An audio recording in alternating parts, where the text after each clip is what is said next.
আজকে বর্তমানে অন্তর্বর্তীকালীন সরকার তার মাধ্যমে বা তাদের মাধ্যমে এই ভিন্ন চিন্তা বাস্তবায়ন করবে। আমার মনে হচ্ছে যেটা ভালো করেই তারা জানে যেটা বাস্তবায়ন সম্ভব না, কখন এরা বাস্তবায়িত বাংলাদেশে হবে না, তারপরেও তারা এই পথ বেছে নিলে কারণটা কি? আমার মনে হচ্ছে যে আজকে যে আওয়ামী ফ্যাসিস্ট এই রাজ্যে 5ই আগস্ট আল্লাহর মাই গ্রামের কথা আছে আলমের ভাই ভাত পাক করেও খেয়ে যেতে পারে নাই।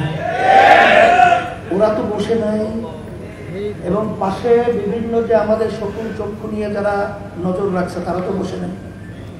তারা হয়তোবা এই সংস্কার, এই নারী কমিশন এইটার মাধ্যমে একটা অস্থিতিশীল পরিবেশ তৈরি করে যখন ওলামায়ে কেরাম, দেশপ্রেমী এবং যারা নাকি ধর্মাবলম্বী তারা যখন এর প্রতিবাদের রাস্তায় নামবে, এই সুযোগে হয়তোবা এই ঘাপটি মারা যারা নাকি এই দেশের শত্রু, ইসলামের শত্রু, মানবতার শত্রু। এখন যে কোনো ব্র্যান্ডের পুরাতন এসি বদলে নতুন ওয়ালটন এসিতে উপভোগ করুন 25% ছাড়।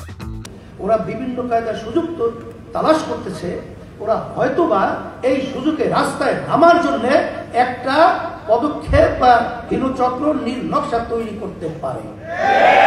এই জন্য অন্তর্বর্তীকালীন সরকারকে আমি বলবো যে এখানে আপনারা যে নারী নীতি সংস্কার যে কমিশন করেছেন এবং তাদের যে প্রস্তাব অনুযায়ী আপনারা খুব খুশি ভাবা দিচ্ছেন, এখানে আপনাদের মনে করতে হবে যে এমনিতেই আপনারা কিন্তু জনগণের ভোটে সরকার কিন্তু নাই।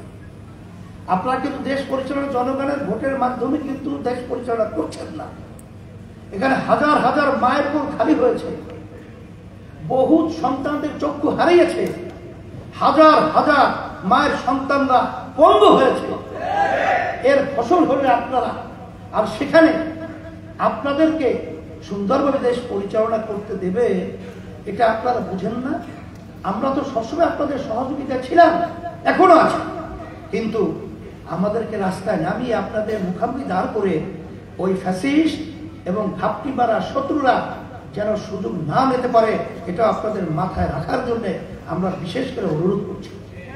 এরপরেও যদি আপনারা সামনে পা বাড়াতে চান, পরিষ্কার মেসেজ, আল্লাহর রহমতে যারা কি বিভিন্ন সময় ফেরাউনি ভূমিকা ছিল তারাও কিন্তু তাদের ফেরাউনি ভূমিকা বাস্তবায়ন বাংলা জমিনে করতে পারে নাই।